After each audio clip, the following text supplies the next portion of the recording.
우리 이 시간 다 함께 자리에서 일어나셔서 오늘 우리에게 주시는 하나님의 말씀 함께 보겠습니다. 오늘 우리에게 주시는 하나님의 말씀은 마태복음 8장 23절부터 27절까지의 말씀입니다. 마태복음 8장 23절부터 27절까지의 말씀, 신약 18페이지에 있습니다. 제가 읽겠습니다.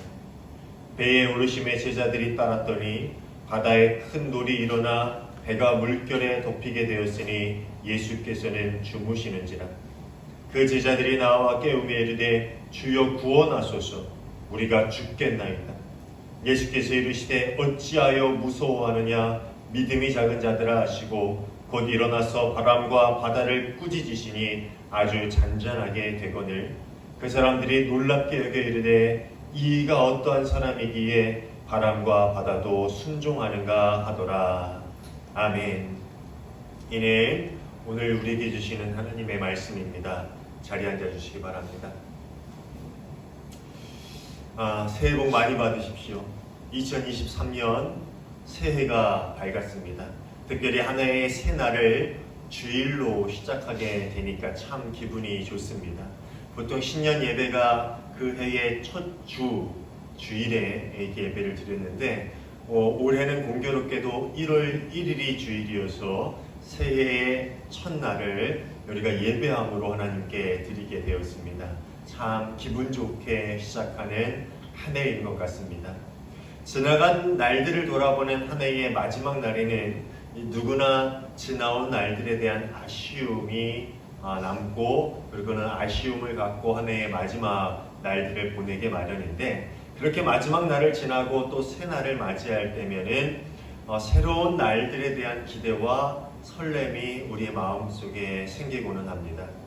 저 또한 올 한 해 하나님께서 우리 하은교회를 어떻게 인도하실까?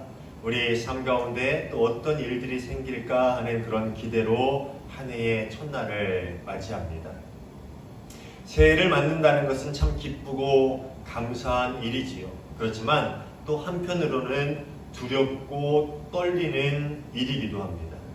어떤 일들이 우리의 삶과 또 우리의 가정과 직장과 또 우리의 삶의 자리에서 일어나게 될지 알 수 없기 때문입니다. 새해를 준비하다가 문득 오늘 주보 앞면에 실은 시 한 편이 떠올랐습니다. 사실 이 시는 제가 주보에 예전에 실은 적이 있는 그런 기도문인데요. 이 기도문이 그 주보에 싣고 나서 제가 한번 이 기도문을 읽고 나서 제 마음속에 늘 남아있고 늘 떠오르던 그러한 기도문이었습니다. 그런데 이 연말이 되면서 또 새해를 맞이하면서 더 자주 이 기도문이 떠올랐습니다. 인생을 오래 살았다고 하기에는 조금은 쑥스러운 나이이지만 그럼에도 지나온 날들을 돌아보면 나름 굴곡이 많은 그러한 삶을 살아온 것 같아요. 때론 거친 길을 걸어왔던 적도 있었고요. 또 때론 가파른 언덕을 오르는 것 같은 그러한 삶을 산 적도 있었고요. 또 때로는 미로 같은 길에 갇혀서 방황하고 있는 듯한 그런 시간을 지나온 적도 있었던 것 같아요.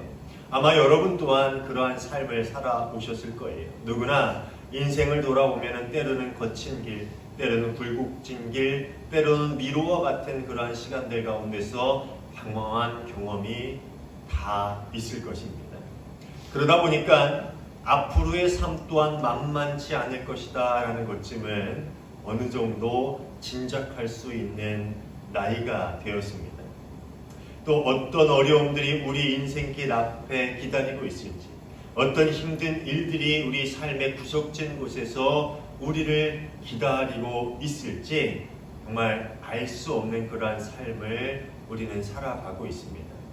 제가 나이를 많이 먹지 않았지만 이제는 그런 것쯤은 좀 짐작할 수 있는 나이가 된 것 같아요. 그래서 이제 남아있는 앞의 날들이 무조건적으로 핑크빛 세상은 아닐 거다라는 것쯤은 조금 짐작할 수 있는 그런 나이가 된 것 같아요.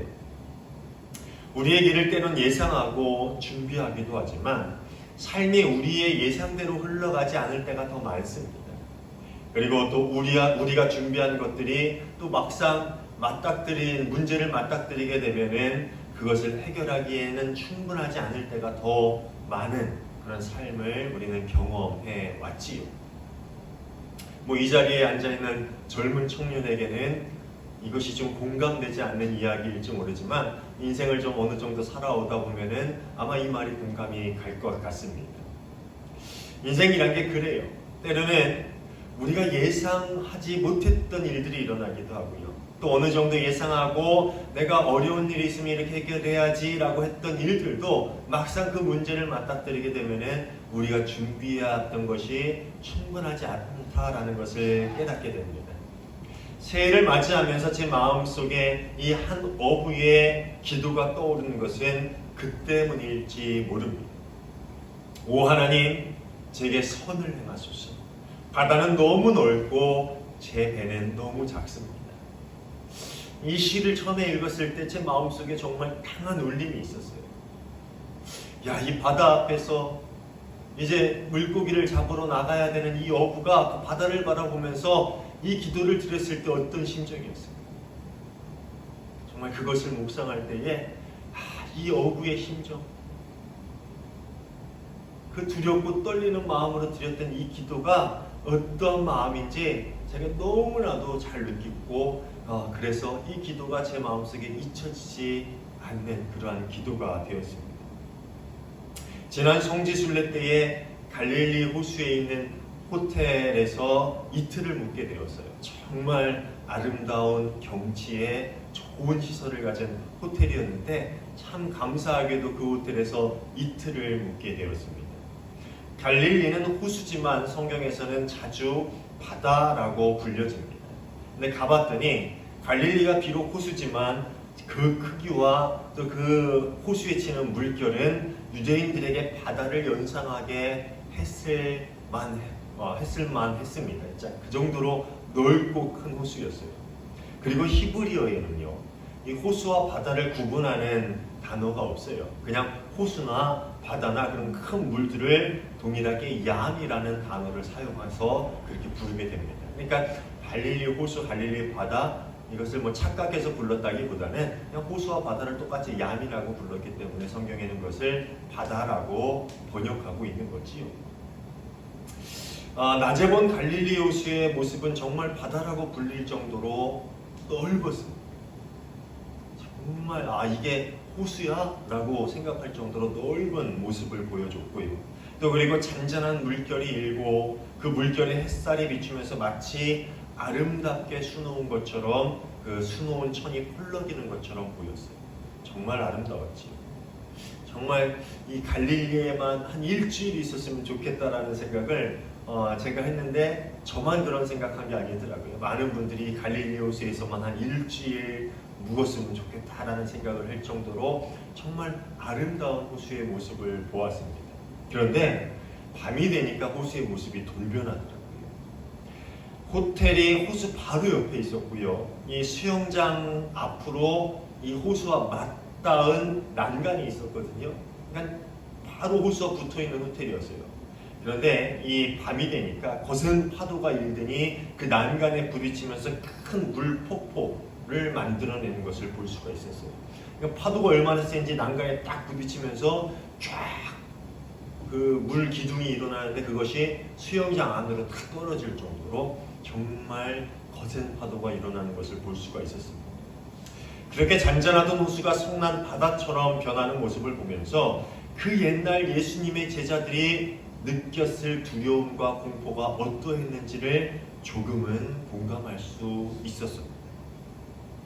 오늘 본문에 나오는 것처럼 이 예수님께서는 제자들과 함께 갈릴리 건너편으로 가시기 위해서 배에 오르셨습니다. 그리고 호수를 건너는 동안에 물결이 일어나서 바다를 흔들기 시작했는데 그 물결이 얼마나 컸냐 하면은 성경에 보면은 배가 물결에 덮이게 될 정도로 그 배보다 파도가 더 높이 일 정도로 물결이 컸다라고 표현하고 있습니다. 제자들은 흔들리는 배 안에서 배보다도 높은 그런 파도가 쳐오는 모습을 보면서 두려움을 느꼈습니다. 25절을 보면은요, 그 그 큰 물결에 흔들리는 배 안에서 그들이 얼마나 두려움을 느꼈는지를 알 수가 있지요. 25절에 보면 이렇게 나와 있습니다. 제자들이 다가와서 예수를 깨우고 말하였다.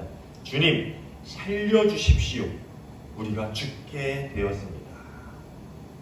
영어 성경에 보면 We are going to drown이라고 이야기하고 있어요. 그러니까 우리가 곧 잠길 것 같습니다. 곧 침몰할 것 같습니다. 침몰할 것입니다. 이렇게 표현하고 있어요. 그러니까 우리가 곧 물에 빠져 죽을지도 몰라요. 아니 죽을 거예요. 라는 그런 심정으로 예수님에게 그 두려움을 호소했던 것이지요. 제자들 중에 상당수가 어부 출신이었지요. 그렇죠? 잘 알고 있듯이 제자들의 상당수는 어부 출신이었어요. 그런데 어부 출신이었음에도 그들이 우리가 죽게 되었다라고 말하면서 두려움으로 예수님께 호소하고 있는 모습을 볼 수가 있지요.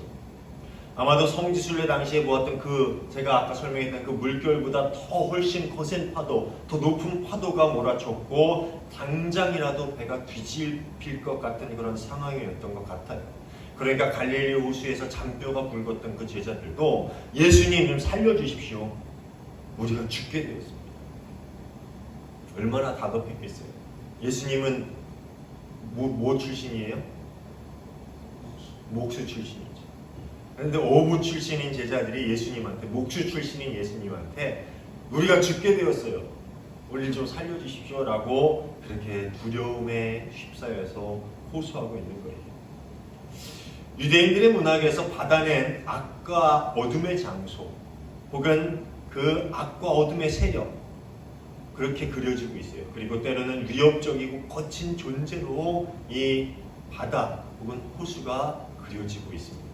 그 이유는 이 바다, 호수, 넓은 호수와 같은 그 존재는 결국 길들일 수 없고 예상할 수 없는 두려움의 대상이었기 때문일 것입니다. 그렇잖아요. 우리 흔히 섬 사람들은 늘 제사를 지내고 바다에 나가기 전에 무슨 그런 굿을 하잖아요. 그 이유가 뭡니까? 바다가 두려움의 대상이기 때문에 그렇잖아요. 유대인들에게도 그랬어요. 바다, 큰 물은 결국 길들일 수 없는, 그리고 또 어떤 일이 벌어질지 예상할 수 없는 그런 존재였어요. 그런 대상이었어요.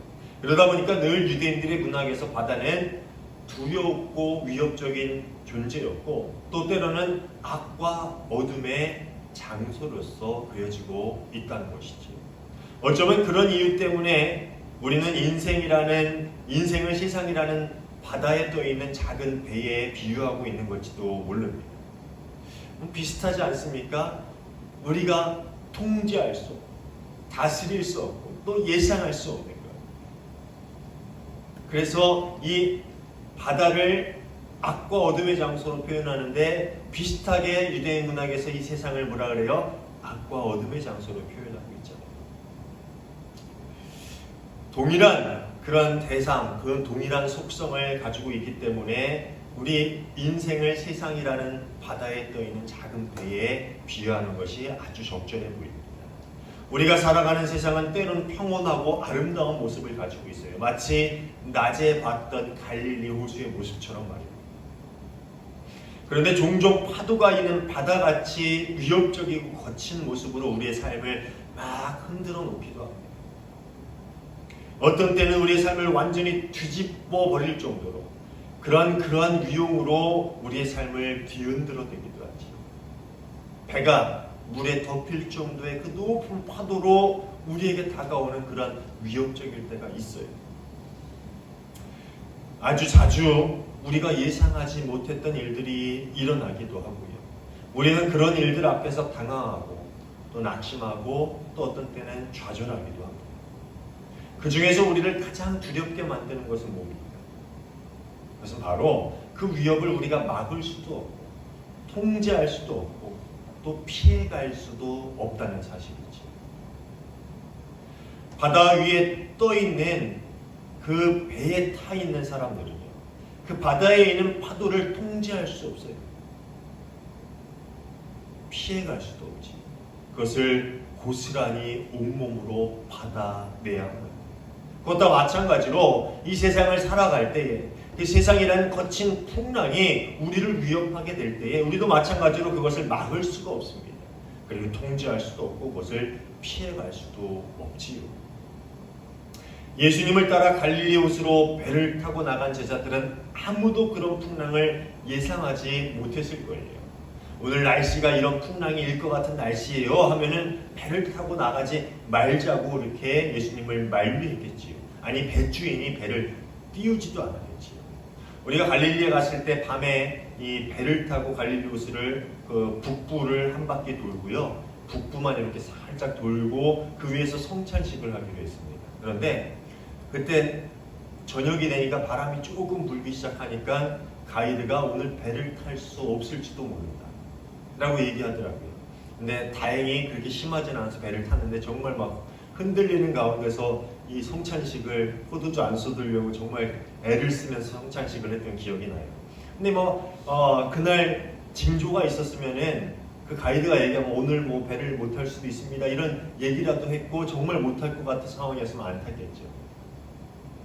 이 풍랑을 예상하지 못했어요. 그리고 그렇게 갑자기 만난 풍랑 앞에서 그들이 할 수 있는 일도 아무것도 없었어요. 예상하지 못했는데 갑자기 풍랑이 이렇게 불어오는데 뭘 할 수가 있겠습니까?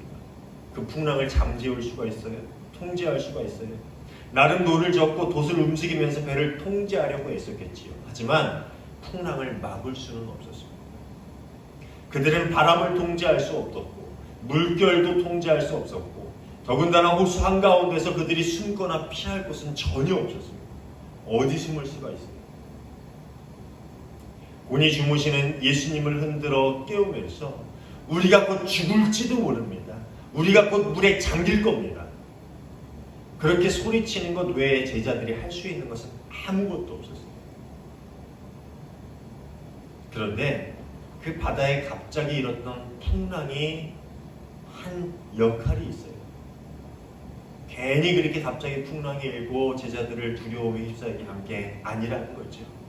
그렇게 풍랑이 일었던 이유, 그 역할이 분명히 있었다라는 거예요. 먼저는 그 풍랑은 제자들의 믿음의 현주소를 드러내게 만들었습니다. 배를 타고 가라다 지방으로 건너가기 전에 그들에게 무슨 일이 있었습니까? 그들이 예수님을 만난 지 얼마 지나지 않았을 때로 예상합니다. 물론 성경에 있는 사건들이 모든 시간의 순서대로 기록되어 있는 것은 아니에요. 그러니까 이게 언제쯤 일어난 일인지를 확신할 수는 없지만 다만 성경상으로 보기에 초반에 있었던 일이었죠. 근데 무슨 일이 그들에게 있었는가라는 것을 보면은요, 8장 초반에 보면은 예수님이 나병 환자를 낫게 했습니다. 그리고 이어서 가버나움 백부장 하인의 중풍병을 고치셨는데, 여기 가서 무슨 만지고 이렇게 어루만지고 이렇게 한 게 아니라 단지 말씀만 하셔서 그 중풍병을 낫게 하셨어요. 한번 보세요. 8장 초반에 그런 일들이 있었죠. 그리고 그 다음에 무슨 일이 있었냐면은 베드로 장모의 열병을 고치셨어요. 그런 일들이 이렇게 이어서 나오죠. 제자들은 예수님을 따라다니면서 그 이적들을 보았습니다. 그들은 예수님께서 그들이 오랫동안 기다려왔던 메시아라는 사실을 알았어요. 예수님의 가르침에 또 병자를 그렇게 말씀만 하심으로 고치는 그런 이적들을 보면서 나병이라는 것은 그 당시에는 불치병이거든요. 나을 수가 없는 병입니다. 근데 그 나병을 고치시고, 근데 말씀만 하심으로 중풍병을 고치시고, 중풍병 못 고치죠. 오늘날에도 거의 고칠 수가 없는 병, 힘든 병입니다. 그리고 장모의 열병을 고치시고, 여러 가지 그런 이적들을 보면서 이분이 메시아가 맞구나라는 확신을 가졌습니다. 그런데 또 한편으로 그들에게 있었던 건 뭐냐? 자신들이 메시아의 부름을 받은 제자들이라는 그런 자긍심을 그들은 가지고 있었습니다. 성경 후반에 보면은 그들은 늘 다투면서 무슨 얘기를 했냐면은 예수님의 왕국이 세워질 때 누가 더 높은 자리에 앉을 겁니다. 그러니까 이 사람들 마음속에는 자긍심이 있었어요. 우리가 저 메시아가 우리를 불렀어. 우리는 아무것도 안 했는데 저분이 우리를 제자가 되라고 불렀다. 그런 자긍심이 있었을 거예요. 근데 이 사람 나름대로 자부심을 가질 만한 사람들이긴 했어요. 그들은 배를 버렸고요. 그러니까 자신의 전 재산을 버린 거예요. 그리고 가족들을 뒤로왔고요. 새로운 세상을 세우겠다고 그렇게 집을 나선 사람들이었습니다. 그러니까 자신들이 자신을 돌아볼 때에 얼마나 대단하다고 여겼을 거예요. 나름 그들은 자긍심을 가지고 예수님의 제자다라는 자부심을 가졌고, 나름 우리는 그래도 저 사람들보다는 조금 대단한 사람들, 뛰어난 사람들이라는 그러한 긍지가 있었을 것입니다. 그런데 갑자기 만난 풍랑 앞에서 그들의 믿음의 현주소가 여실하게 드러나고 맙니다. 26절을 보면은 그들의 믿음의 실상이 어떠한지를 예수님께서 아주 신랄하게 꾸짖고 계시지요. 왜들 무서워하느냐? 믿음이 적은 사람들아. 여기서 믿음이 적은 사람들이다 라고 표현하고 있는데, 이 표현의 의미를 우리가 잘 알아야 돼요. 믿음이라는 게 100%인데 100%라고 치면은 적은 거는 뭐 50% 정도 되나요? 30% 정도 되나요? 믿음이 많다라고 하는 건 70% 정도면 믿음이 많은 건가요? 어떻게 생각하세요? 여러분의 믿음은 몇 %라고 생각하십니까? 그런데 믿음이라는 게 뭐 기름 채우듯이 30%, 50%, 70%, 80%, 100% 채울 수 있는 게 아니에요. 믿음이 적다라는 것은 믿음이 없다라는 거예요. 믿음이 많다라는, 믿음이 있다라는 거죠. 믿음이 있고 없고지 적다, 많다, 양을 정할 수 있는 게 아니에요. 여기서 왜 무서워하냐? 이 믿음 없는 것들아. 그들은 자긍심이 있었고 메시아에 간택받았다라는 자부심이 있었지만, 그런 긍지가 있었지만, 실상 그들은 메시아에 대한 믿음이 없었던 사람입니다. 그런데 그들이 무서워하고 두려워했던 것이 이상한 일일까요? 우리는 다를 수 있을까요? 우리는 달랐을까요? 그 당시에 우리가 배 위에 있었다면 우리는 어땠을 것 같아요? 우리는 달랐을 것 같아요. 예수님이 이 안에 있으니까 결코 우리는 죽지 않아. 걱정하지 마. 그냥 기도하면 돼. 우린 이랬을 수 있을까요? 저는 못 그랬을 것 같아요. 전혀 그렇지 않았을 거예요. 지난 몇 해 동안 지속된 코로나 상황은 이 나라와 사회 그리고 많은 국민들을 어렵게 했습니다. 이제 조금 그 끝이 지나가고 있지만 정말 많은 분야 또 많은 사람들에게 큰 어려움을 가져다 준 그러한 예상치 못했던 질병이었습니다. 그리고 그 가운데서 교회들도 마찬가지로 여러 가지 어려움을 겪었고요. 또 우리 하은교회도 예외는 아니었습니다. 게다가 재작년부터 저를 괴롭히던 건강의 문제 때문에 제가 재작년 12월에 시술을 받았고 작년 한 해 동안 회복하기까지 정말 육체적으로 힘든 적이 많이 있었습니다. 내가 말은 못했지만 시술을 받고도 한동안 건강이 좋아지지 않아가지고 정말 속상하고 또 몸이 힘들고 정말 어려움들이 많이 있었어요. 또 경제적인 문제 또한 쉽지 않은데 이 낙후된 교회 시설이 자꾸만 나 좀 어떻게 좀 해주세요 라고 이렇게 하는 문제들이 많이 있었어요. 이것도 고쳐야 되고 저것도 고쳐야 되고 이것도 바꿔야 되고 저것도 바꿔야 되고 참 많은 속상한 일들이 있었지요. 또 하은교회에서 목회를 시작한 지 4년이 넘어서 이제 5년째에 접어들게 됐는데 교회 상황은 전혀 달라지지 않았습니다. 그래서 내가 잘못하고 있는 건가? 이렇게 하면 안 되는 건가? 뭘 어떻게 해야 되지? 그런 자책과 걱정과 많은 고민이 저를 힘들게 했던 적도 많이 있었습니다. 뿐만 아니라 저희 집안에도 이런저런 사건 사고들이 있었고 여간 힘든 일이 많았던 작년 한 해가 아니었나라는 그런 생각을 합니다. 그럴 때마다 사실 제 마음은 마치 풍랑 가운데 서 있는 제자들 같았어요. 흔들리고 두렵고 앞이 보이지 않고 어떻게 헤쳐나가야 될지 모르겠고 그런 심정이 복잡했어요.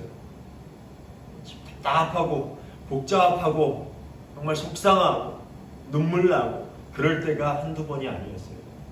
그리고 그런 심정을 가지고 홀로 교회에 앉아서 기도하다 보면은 비로소 보이는 게 뭐였냐면은 제 믿음의 현주소였어요. 저는 이 배 위에서 그렇게 흔들리면서 두려워하던 제자들의 심정을 잘 알 것 같아요. 그리고 그때에 이 믿음적인 것들아 라고 혼내는 그 예수님의 꾸중을 제 스스로 많이 들었던 것 같아요. 마치 믿음이 적은 사람들아 라고 예수님께서 제자들에게 꾸중하시는 그 말씀이 저에게는 꼭 저에게 말씀하시는 것과 같았던 적이 정말 많이 있었습니다. 그리고 그때마다 떠오르는 기도문이 있었는데 바로 오늘 주보에 적은 기도문이에요. 오 하나님, 제게 선을 행하소서. 바다는 너무 넓고 제 배는 너무 작습니다. 마치 예수님을 흔들어 깨우던 제자들의 심정으로 주님을 바라볼 때 제 마음 깊은 곳에서 나오는 탄식의 소리와 같은 그 기도가 바로 그 기도문이었어요. 주님, 이 세상이라는 바다는 너무 넓은데 저는 힘이 약하고 능력도 없어서 이 세상이라는 바다가 몰아치는 그 풍랑 가운데서 제가 할 수 있는 것이 아무것도 없습니다. 그런 기도만 주님께 드릴 수밖에 없는 것이 제 현실이었습니다. 그런데 그 기도 가운데서 풍랑이 우리에게 주는 두 번째 유익이 있음을 깨닫게 되었어요. 그것은 바로 하나님이 이 세상의 모든 일의 주관자가 되신다라는 그 진리에 대한 절실한 고백이라는 것입니다. 제자들은 막다른 상황 가운데서 예수님께 부르짖었고 예수님은 곧바로 일어나셔서 그들을 혼내신 후에 풍랑을 잠잠하게 하십니다. 그리고 예수님의 호통 한마디에 잠잠해진 풍랑 앞에서 배 안에 있는 사람들은 놀라며 자문합니다. 27절 말씀이지요. 이분이 누구이기에 바람과 바다까지도 그에게 복종하는가. 이제까지 제자들에게 예수님은 탁월한 가르침을 전하시는 분, 그리고 질병을 고치시는 분이었습니다. 그런데 제자들까지도 풍랑 앞에서 일어난 일을 통해서 예수님의 권위가 그저 단순히 인간의 몸에 있는 질병에 뿐만 아니라 자연의 모든 것에까지 이르게 된다라는 것을 깨닫게 되었지요. 즉 모든 것의 주인이 되시는 분이 바로 이분이시구나. 아, 메시아는 그런 분이시구나라는 것을 드디어 깨닫게 된 거예요. 단순히 로마에서부터 이스라엘을 구원하기 위한 그런 탁월한 능력을 가진 그런 분이 아니라 이 세상의 주인이 되시는 분으로 이 땅에 오셨구나. 그것을 비로소 깨닫게 된 거예요. 근데 사실 이게 별거 아닌 이야기처럼 들립니다. 우리는 이 진리를 머릿속으로 너무나도 잘 알고 있어요. 이 세상의 주인이 누구입니까? 라고 하면은 하나님이십니다 라는 것을 우리는 아주 쉽게 고백을 합니다.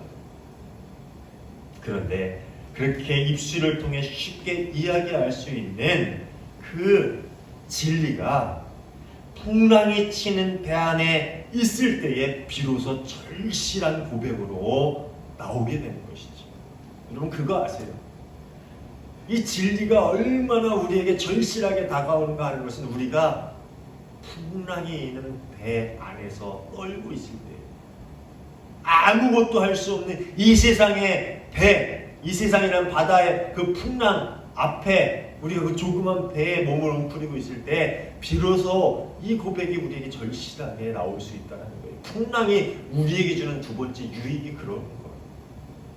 아, 이 세상의 주인은 정말 하나님이십니다. 이 세상에 내가 알 수 있는 것이 아무것도 없고 이것의 모든 주인인 하나님만이 이 일을 하실 수가 있군요.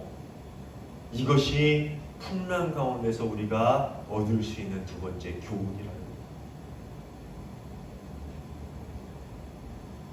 거예요. 어쩌면 어부는 자신의 생업을 위해서 배를 띄우려다가 이 거대한 바다를 보고 이런 기도를 했을지도 모릅니다.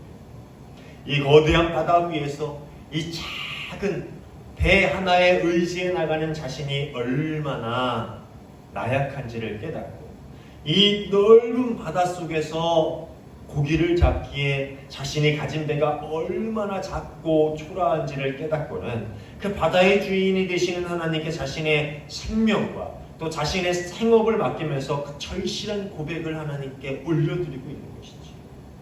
정말 짧은 기도지만 얼마나 그 어부의 절실한 심정이 담겨 있는지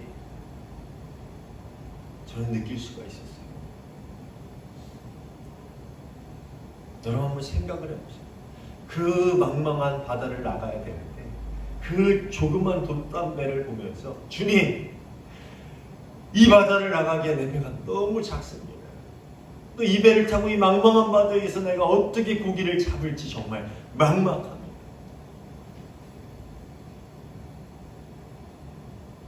주님 아니고는 이 바다 위에서 제 생명을 지킬 수가 없어요. 주님 아니고는 이 넓은 바다 속에서 고기를 잡을 수가 없어요. 그러니 주님, 제게 선한 일을 베풀어 주옵소서. 선을 행하여 주옵소서. 사랑하는 여러분, 2023년 올 한 해 동안 이 기도를 우리 마음속에 깊이 간직하며 살아갈 수 있기를 소원합니다. 그리고 늘 이 기도가 우리의 입술을 통해 흘러나올 수 있기를 간절히 소원합니다.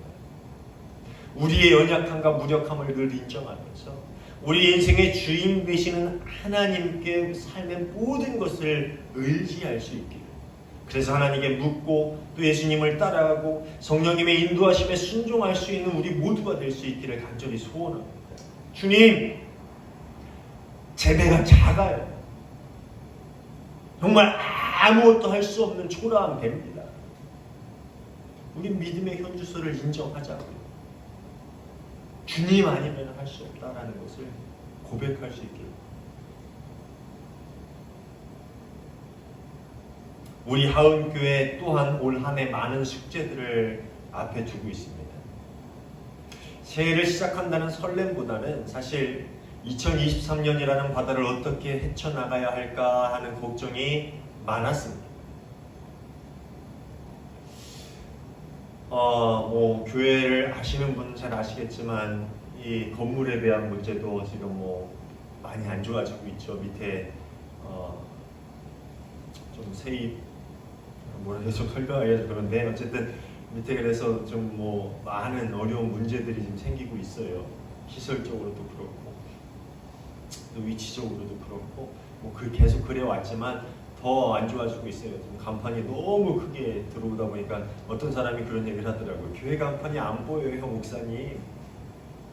냄새, 여러 가지가 올라오는 어려움이 있으면서 올 한 해 어떻게 우리 하원교회가 이 코로나가 끝나고 이제 이 일들을, 많은 남은 숙제들을 우리가 헤쳐나가야 할까 정말 걱정이 많았습니다. 그런데 하은교회라는 작은 배 위에 예수님이 함께 타고 계시다. 이 배는 어떠한 풍랑을 만나도 침몰하지 않는다라는 그러한 소망이 제게 생기더라고요. 예수님만 타고 계시면 그 어떤 어려움이 우리 앞에 놓여 있더라도 무슨 걱정이에요? 걱정하면 내가 믿음이 적은 자지. 저 믿음이 적은 자 맞습니다. 근데 하나님이 또 그것을 깨닫게 하시더라고요. 그래서 이 말씀을 저에게 떠올리게 하시면서 이 믿음이 적은 거사, 내가 그 배에 타고 있으면 되잖아. 저에게 그 말씀을 하시더라고요. 하은교회라는 배 위에 예수님이 타고 계시면 이 앞에 어떤 바다가 기다리고 있던 무슨 걱정입니까? 이 앞에 어떤 풍랑이 몰아친다 할지라도 무슨 걱정이에요? 이 배의 선장이 하나님이 되신다면요, 어떠한 상황 속에서도 이 배는 선한 목적지에 이르게 될 것입니다. 여러분 그것을 믿습니까? 아멘. 사랑하는 여러분, 여러분의 삶도 마찬가지. 세상이라는 바다를 항해하는 여러분의 인생이라는 배 안에 예수님이 늘 동행하시기를 간절히 소원합니다. 예수님 없이 배 타고 나가지 마세요. 그 어부가 기도했을 때 이 배가 너무나도 작아요. 예수님이 함께 가지 않으시면요 안 돼요. 그러니까 선을 베풀어 주세요. 하나님이 이 배를 이끌어 주세요. 하나님이 배의 주인 되어 주세요. 그렇게 기도한 거 아니에요. 여러분 그런 기도를 하고 여러분의 인생이라는 배 위에 올라타서 이 세상이라는 바다를 향해서 담대하게 나아갈 수 있기를 간절히 소원합니다. 인생이라는 배를 성령님께서 이끌어 가시기를 간절히 소원합니다. 그래서 어떤 풍랑 앞에서도 두려워하지 않으며 안전한 곳으로 하나님께서 예비하신 곳을 향해 나아갈 수 있는 여러분 모두가 되시기를 간절히 축원합니다. 2023년 한 해 동안 늘 망망한 바다를 앞에 두고 있는 그 어부의 심정을 우리가 떠올리면서 주님, 이 연약한 인생에게 선을 베풀어 주옵소서 라고 기도하며 하루하루를 주님께 맡기고 주의 인도하심을 따라 그 안전한 여정, 그 항해를 해나갈 수 있는 저와 여러분 모두가 되시기를 주님의 이름으로 축원합니다. 기도하겠습니다. 하나님, 이 연약하고 초라한 인생에게 선을 베풀어 주옵소서. 세상이라는 바다가 너무 넓은데 제 인생이라는 배는 참 작습니다. 저희가 이 세상을 헤쳐나아가기에 너무나도 연약하고 부족하고 저희는 초라한 인생입니다. 그러니 주님, 저희를 인도하여 주시고 이끌어 주시고 저희 인생이라는 배의 주인이 되어 주셔서 늘 저희에게 선을 베풀어 주시고 주님이 뜻하신 곳으로 저희를 인도하여 주시옵소서. 그렇게 그 어부의 심정으로 하루하루를 기도하며 주님께 저희의 삶을 맡길 수 있는 저희 모두가 되게 하여 주시고 그렇게 주님이 인도하시는 곳, 주님이 예비하신 그 안전한 목적지로 저희가 믿음으로 순종하며 나아갈 수 있는 2023년도 한 해가 되게 하여 주시옵소서. 한 해의 모든 시간 동안 주님께서 함께 하시고 동행하시고 저희를 이끌어 주실 줄 믿고 감사하며 예수님 이름으로 기도하옵나이다. 아멘.